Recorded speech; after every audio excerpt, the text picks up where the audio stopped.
which I will be moderating. It's our fellow panelist, Dr. Lenka from the Ministry of Industry and Trade. Please have your seat, Lenka. And our Vice President, Mr. Turgut Özal. Have your seat. And our IPA London representative, Mr. Ulaş Mallı. Please have your seat. And I will be going there, I will do my myself. This session, we will talk about the impact of AI to the economy, and we will talk about some industries, telecom in particular, and I have myself down there.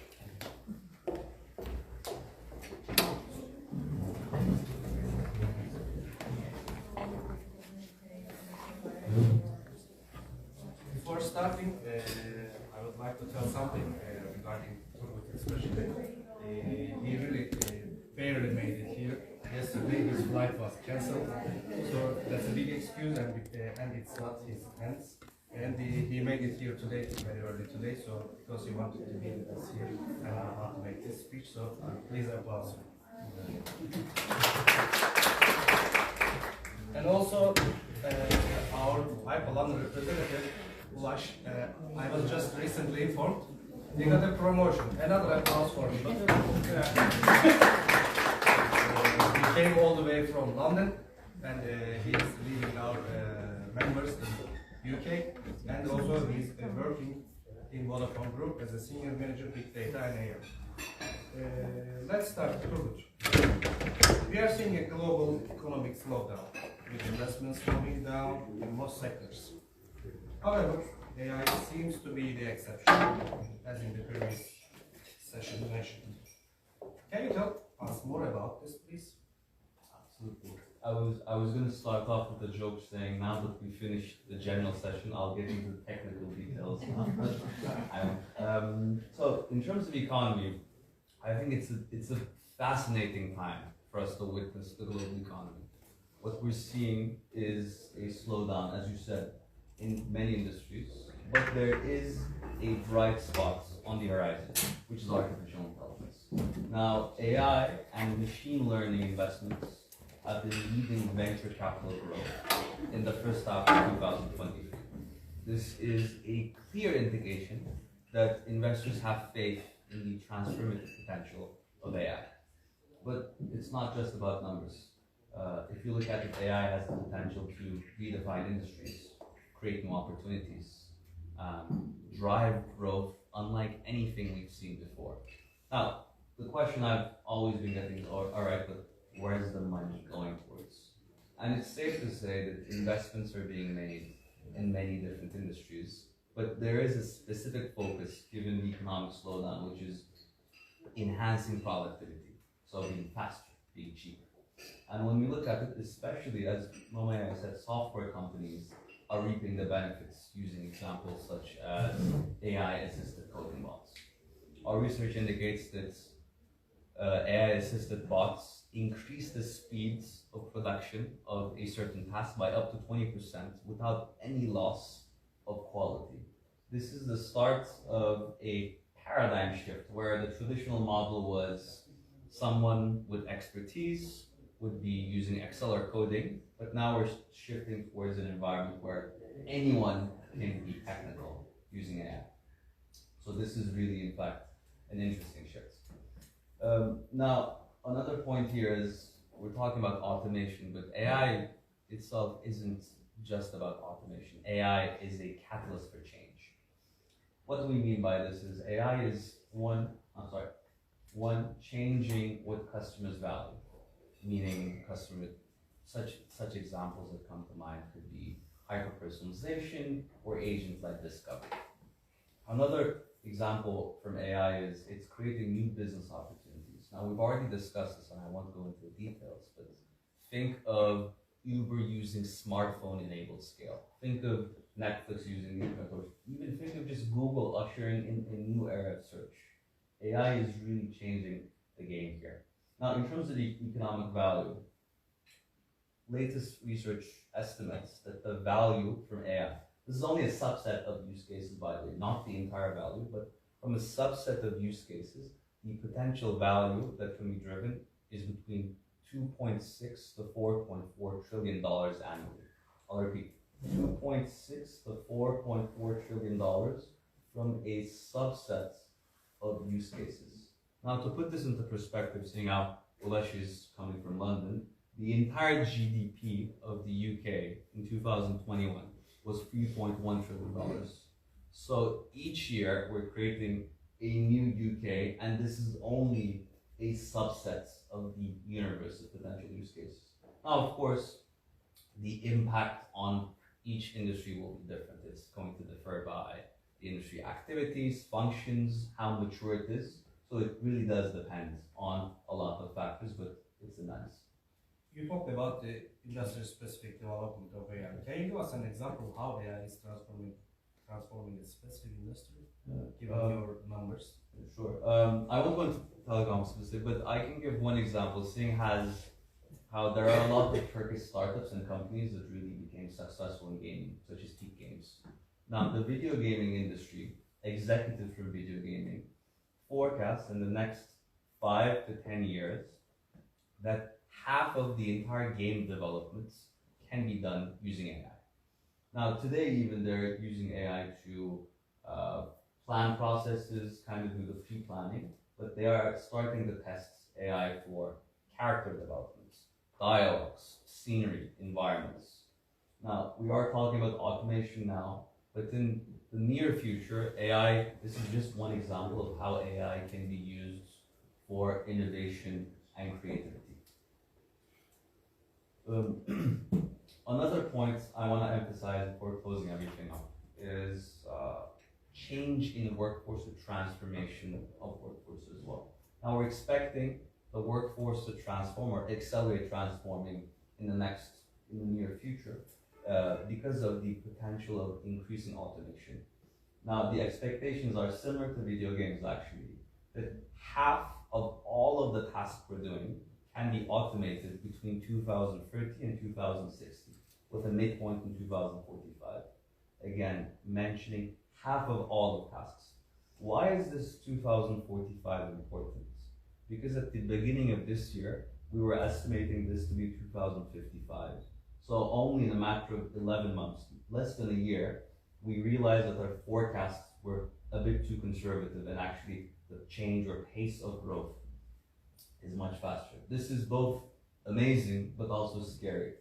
It's growing at a much rapid pace than anyone else is forecasting right now. Thank you, Turu. So, as I earlier mentioned, we will go really fast, so I believe people are hungry. So, before wrapping up your segment, could you leave us with a final thought on the future of AI in the economy? How would you cover it? Yeah, what I can say here is this, from what everyone's said so far, and we'll say, I think that the era of generative AI is just beginning. AI has immense potential, but this requires investments. And not investment only in software, but especially investment in supporting workers who will have to change the activities they're doing or shift their jobs. I think it's a very exciting journey. I'm personally very excited to see how it unfolds. But again, as I emphasized, the biggest, I think, point we have to look at this year are the nuances that differentiate each industry. As you say, each industry, I want to pass the word to Ulash here. Ulash, considering various industries and especially zooming in, specifically in your sector, telecom technology sector, what transformative impacts can AI bring, and how might it redefine the industry's dynamics, services, and customer experiences? Sure. Thank you very much, and thank you very much joining for us today. Before starting my speech, also good to mention about what IPA is, right? So we are here with the IPA, which is called Artificial Intelligence Policies Associations. So we are at an organization that I'm trying to lead the London, organization with a couple of very talented people.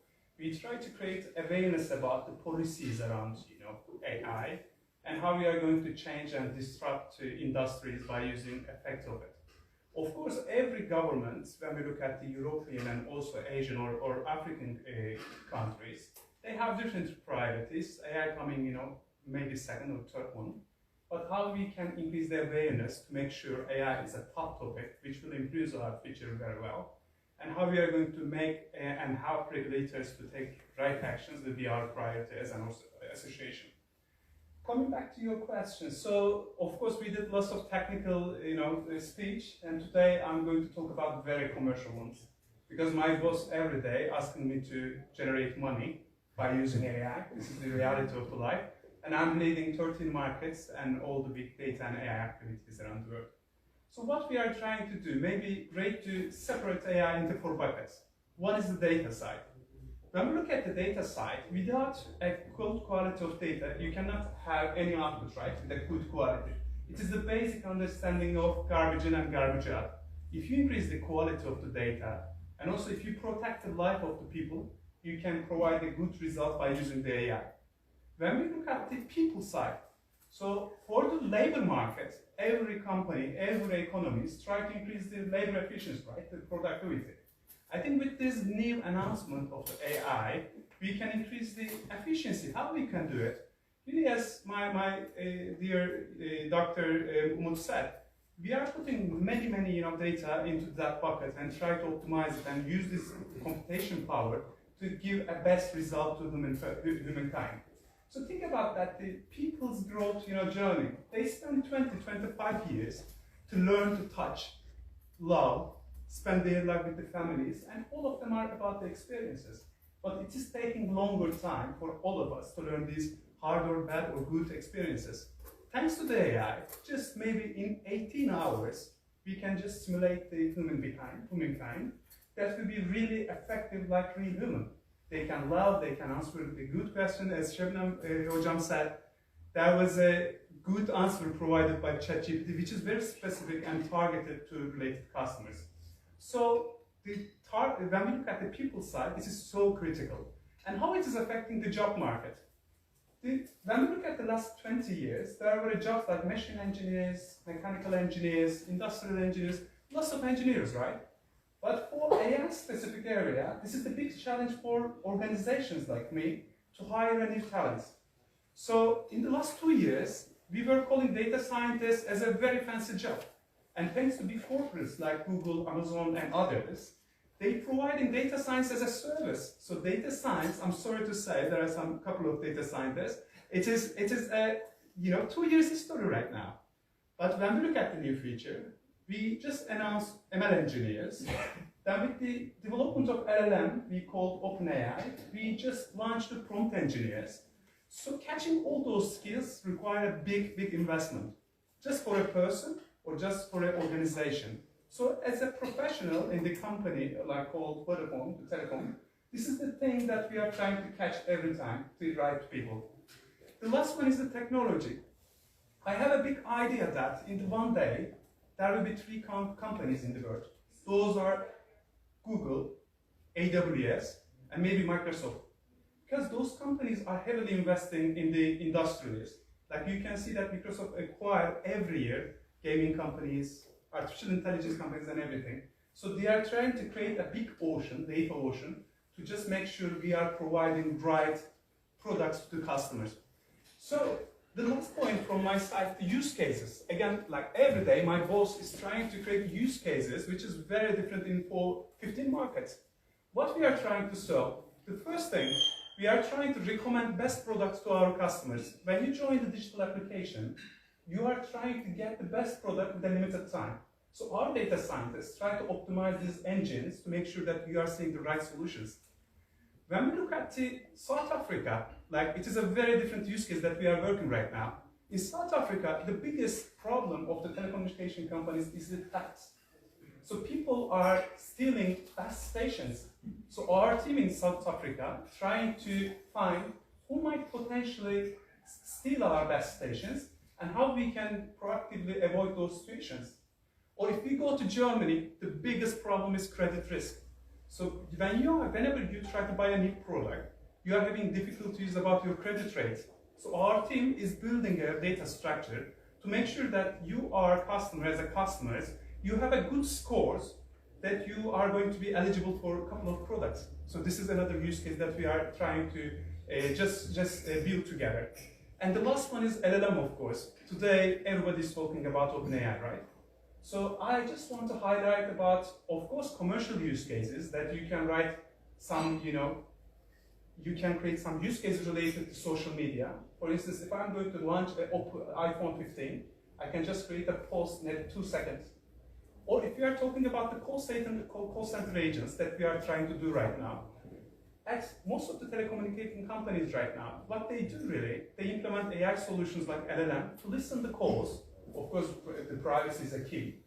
We try to assign sentiments to each customer, whether the conversation going good or bad, or whether the customer might get another product or not, or they are complaining a lot, so how we can solve those customers.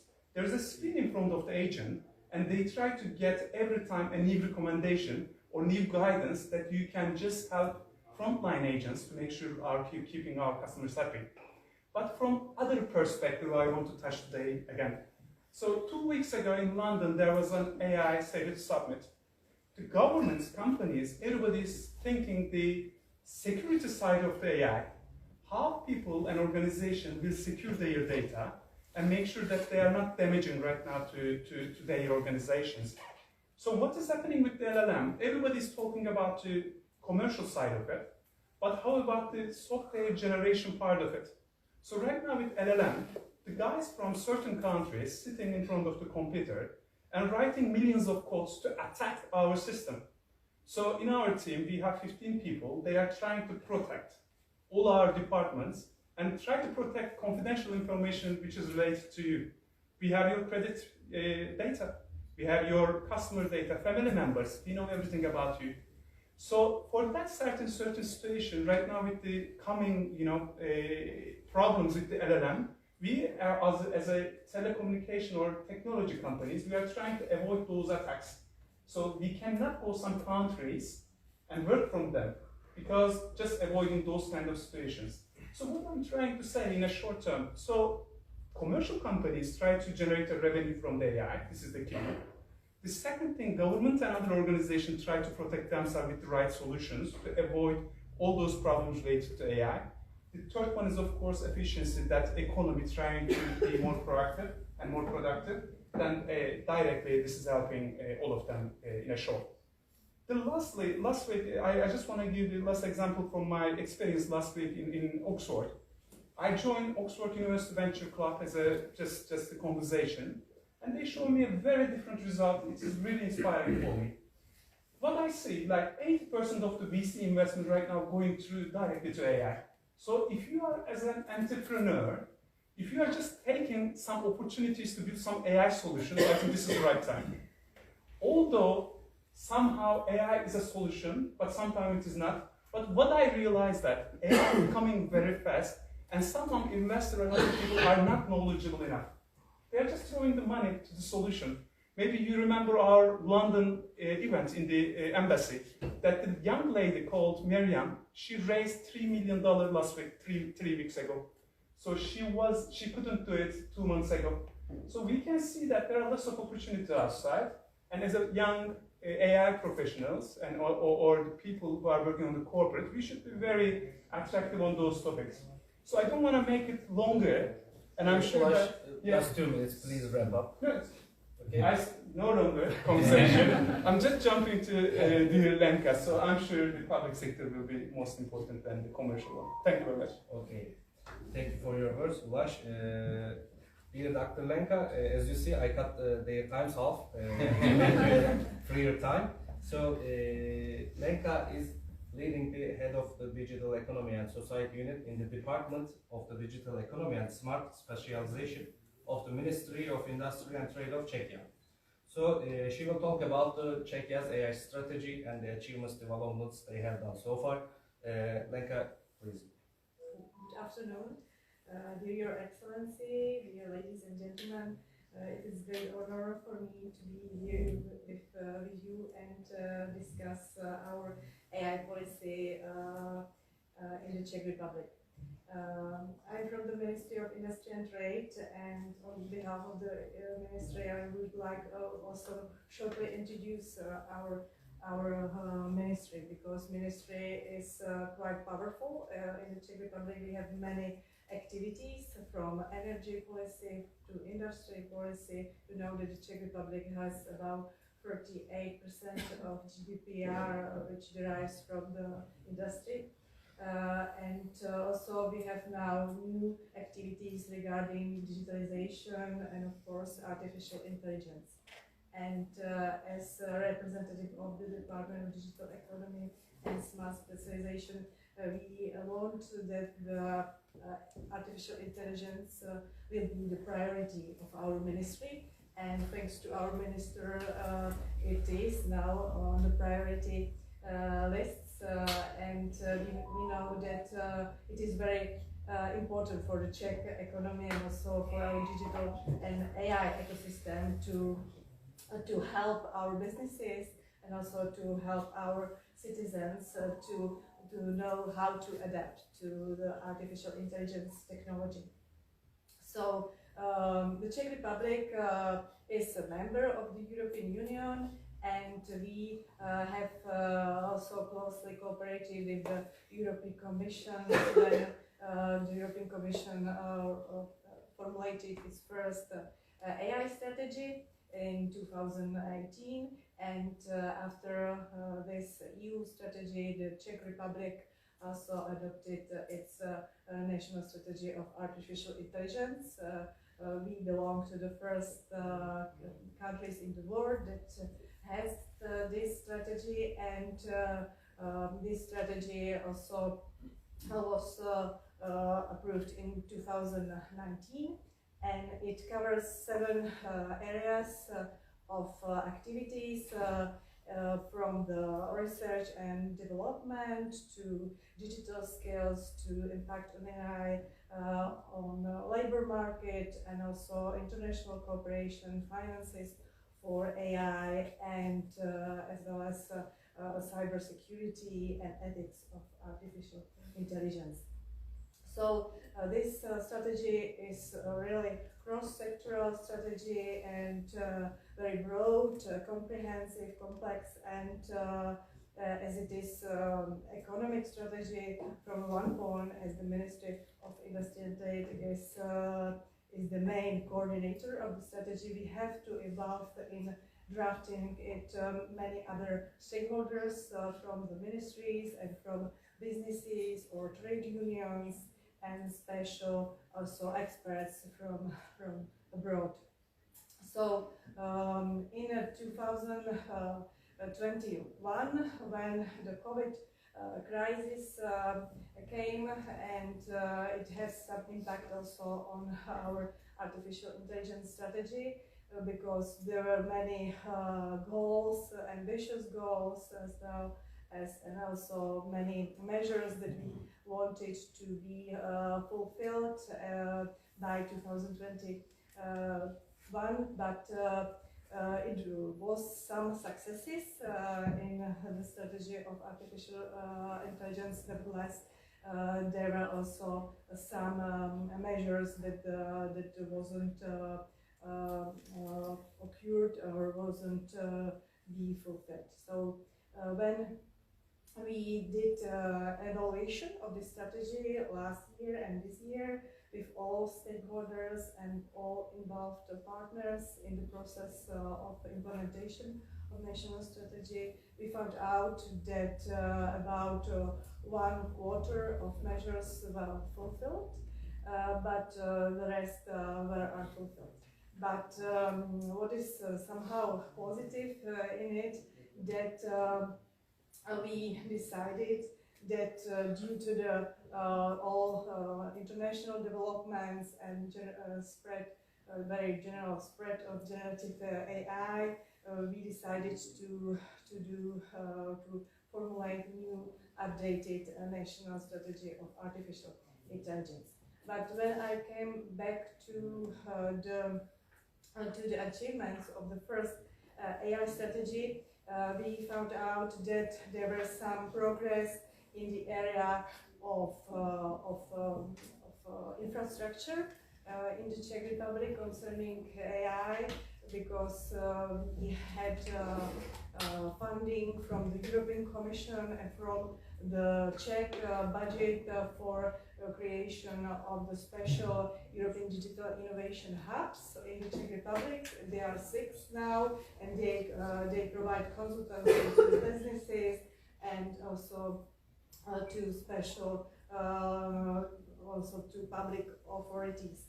And these edits cover also the area of artificial intelligence, and every citizen can go there and ask for the advice concerning application of AI.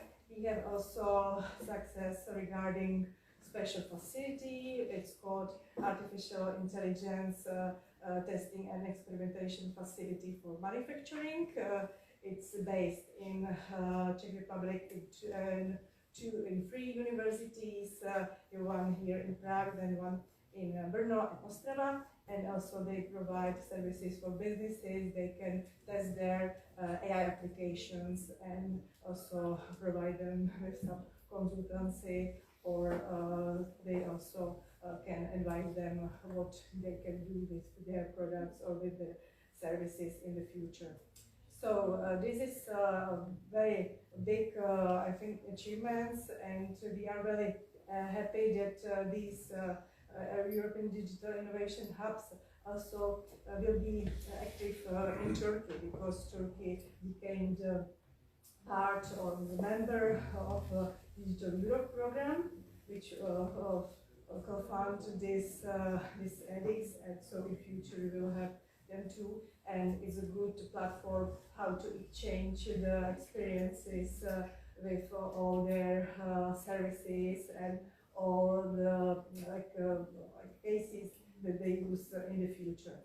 And what also have a bit negative impact on our AI national strategy is the fact that, of course, in the European Union and in the board, there were many now initiatives concerning regulation of artificial intelligence. Czech Republic is a very liberal, open-minded country. Of course, we don't want to regulate AI technology as such, but we usually look at the risks of AI technology. So we think that it's important to have some regulation which gives the AI some security for people, and which is safe, of course, for us. So this international and EU development has also impact on the activities that we wanted to do in our strategy. And now only a short three words. I would like to say that now we are in the process of updating the national strategy of artificial intelligence. This year we had a big public consultation, and we received very positive answers from our general public that they see AI as an opportunity. Of course, they also wrote to us that there are many risks concerning disinformation, manipulation of opinions, etc., and also cybersecurity they see as a very problematic issue concerning AI. But also they see it as a very good tool how to have their work more productive, more effective, and how they can use better also their leisure time with AI. So we were very positively impressed in these findings, and now we had some special drafting session on our updated strategy with a lot of experts from the public sphere, with the ministries and also with the businesses, and we want that the new strategy will also look at the other, I would say, areas of life, like public sphere should also have more use this AI in the future. So, for example, this is one of our tasks to rewrite our strategy and to look, of course, into the future and cooperate with the other countries in the world how to make AI more safe. If you have some words, you can wrap up within 2 minutes, please, okay? And then we'll finalize the session.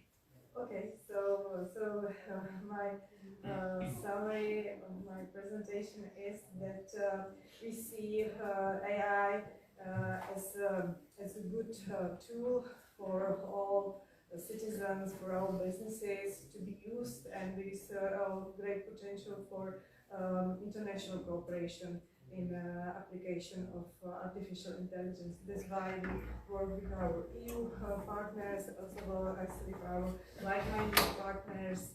We have some consultation, and also we are very glad that Turkey is also member of the Global Partnership for AI organization, where is also Czech Republic, and so I think there is very strong ties that will be built in the future with all other countries in this domain. All right. Thank you so much, Dr. Lenka, for the perspective of Czechia's strategy and the good willing at the end of your words. As the moderator of this session, I will make my final duty. Do you have any question? I have a very small, short question. Just a short question to the representative of Vodafone, because it's really interesting for now that we speak about the good things, you know, so the artificial intelligence, everything is good, but the criminal is not also studying, yeah, so they also work and they also use the artificial intelligence for the criminal things in the future. So how you, in your company, now faced with this kind of the, let's say, investigation process with the artificial intelligence from the criminal side, and how do you fight with them? So very shortly, if you already have any measures. Sure. Yeah, sure. I want to. I get a concern, so time limit. Basically, like the ethical part of the AI and also the criminal part of the AI, really, it's a very interesting area for us, because as an organization, we receive lots of stuff, like as you mentioned. For example, when people have an issue related to their phone, they are using app to just share their concern with us, right? But sometimes, although we are asking for the phone photo, they are sending different photos to us. It might be external photos. Sometimes they are sending flower, which is consuming our time, or they are using it for different reasons.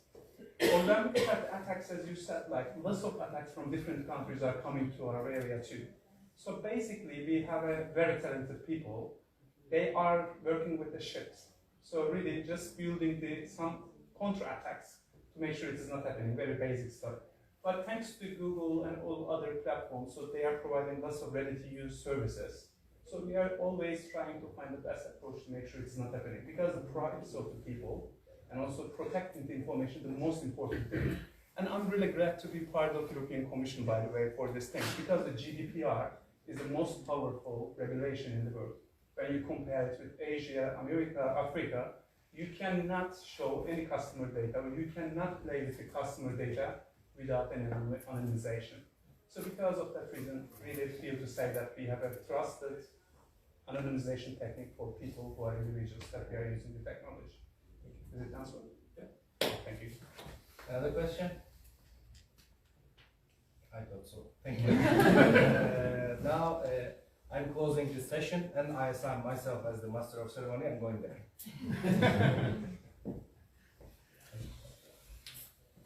Your Excellency and distinguished guests, now we have finalized our two-session event today, and I think we will move forward with certification session, right? So, guests, please stay there. We can start from session 2. Certificates. You are signing yourself as a certificate? Yes. Will you give yourself a certificate as the most? With the executive order. Only through artificial intelligence. Please, Mr. Ambassador, Excellency, and Mr. President.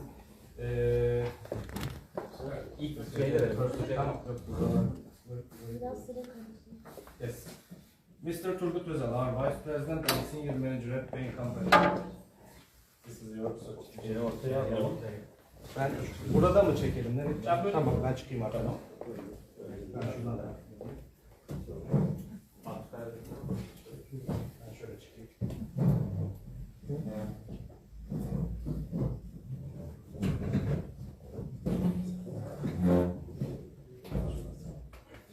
Mr. Ulaşmalı, our London representative.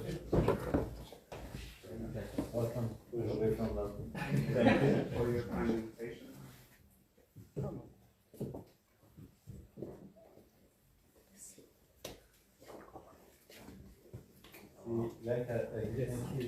Although Brexit kicked them out, but they are still proud to be in the European digital.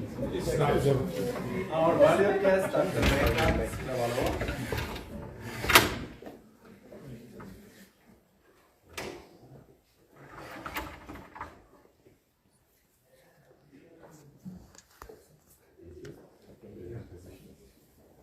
You present me, please. Yes, welcome for the great presentation.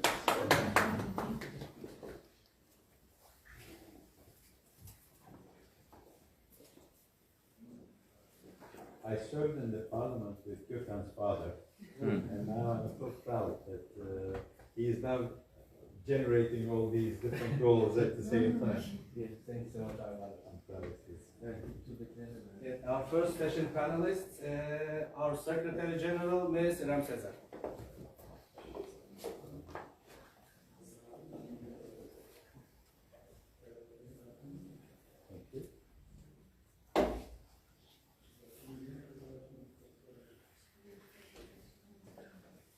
Our Vice President, Mr. Dr. Umut Demirel.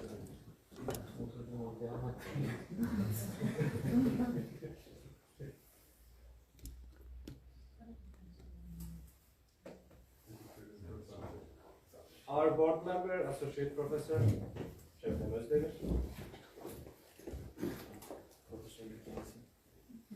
Soon to be professor.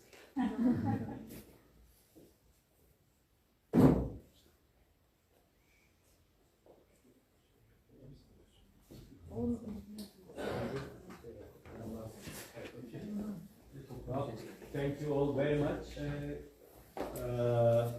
Maybe we can have a group photo. Yes. All together. Do you mind if I again jump Sure, in? sure. With the panelists, let's take a first All photo. those who have a certificate, come on. Yes, yes. The privileged ones. And then all guests all together for please. The panelists come in.